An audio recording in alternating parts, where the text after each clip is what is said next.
10H2O होता है। क्या होता है रासायनिक सूत्र Na2CO3 इंटू 10H2O होता है। और इसका निर्माण क्या होता है, तो इसका निर्माण होता है, हम लोग इसका निर्माण कैसे करेंगे, तो खाने वाला सोडा में क्या करेंगे, खाने वाला सोडा में हम लोग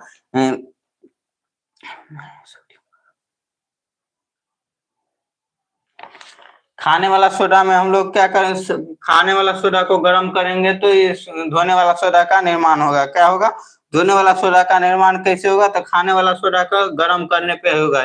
लिखेंगे निर्माण मान, तो निर्माण में लिखेंगे क्या, NaHCO3 को गर्म करने पर, ये चिन्ह क्या होता है, गर्म करने का। यहाँ त्रिभुज के तरह जो ऊपर में होता है वो गर्म करना होता है।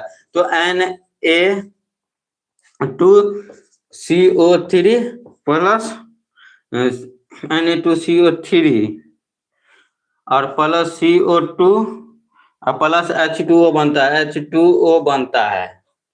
क्या होता है, इसको यानी खाने वाला सोडा को हम लोग गर्म करते हैं तो क्या होता है, Na2CO3 into CO2 plus H2O का बनता है, प्लस H2O बनता है, प्लस में CO2 बनता है, Na2CO3 प्लस CO2 और प्लस H2O बनता है। इसको हम लोग कैसे करते हैं, इसको हम लोग यानी खाने वाला इस जो धोने वाला सोडा इसका निर्माण कैसे होता है, तो रवाकरण विधि के द्वारा होता है। क्या होता है, रवाकरण विधि द्वारा के द्वारा क्या करते हैं, रवाकरण विधि द्वारा NaHCO3 को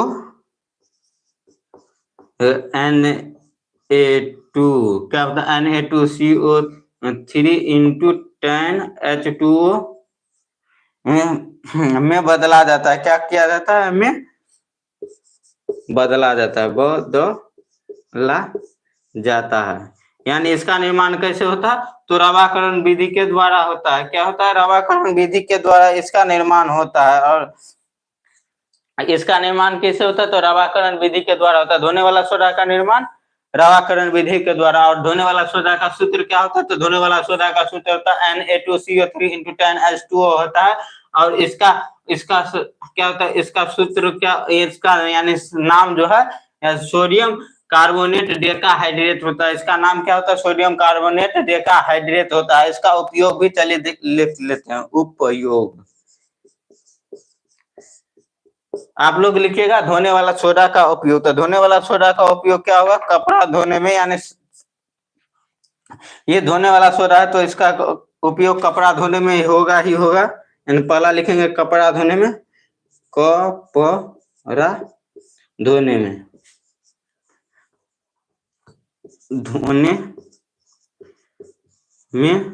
तथा साबुन बनाने में भी होगा, क्योंकि साबुन से ही हम लोग कपड़ा धोते हैं। तो कपड़ा बनाने में और साबुन, यानी क्या, कपड़ा धोने में और साबुन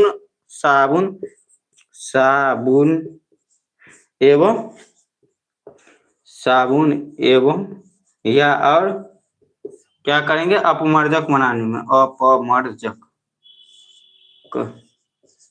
बनाने में और क्या होगा, और इसका उपयोग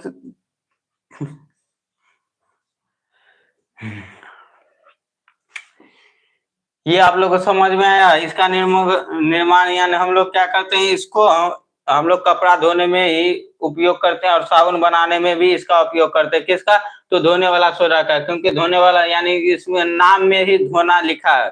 तो इससे हम लोग किसी प्रकार की सफाई कर सकते हैं। क्या करते हैं, किसी भी वस्तु का सफाई कर सकते हैं, उसको धो सकते हैं। और साबुन और अपमर्जक बनाने में इसका उपयोग किया जाता है, क्योंकि साबुन और अपमर्जक में ही क्या होता है, साबुन और अपमर्जक में को ही बनाने में हम लोग क्या करते हैं, धोने वाला सोडा का निर्माण करते हैं और उसी से हम लोग कपड़ा भी धोते हैं।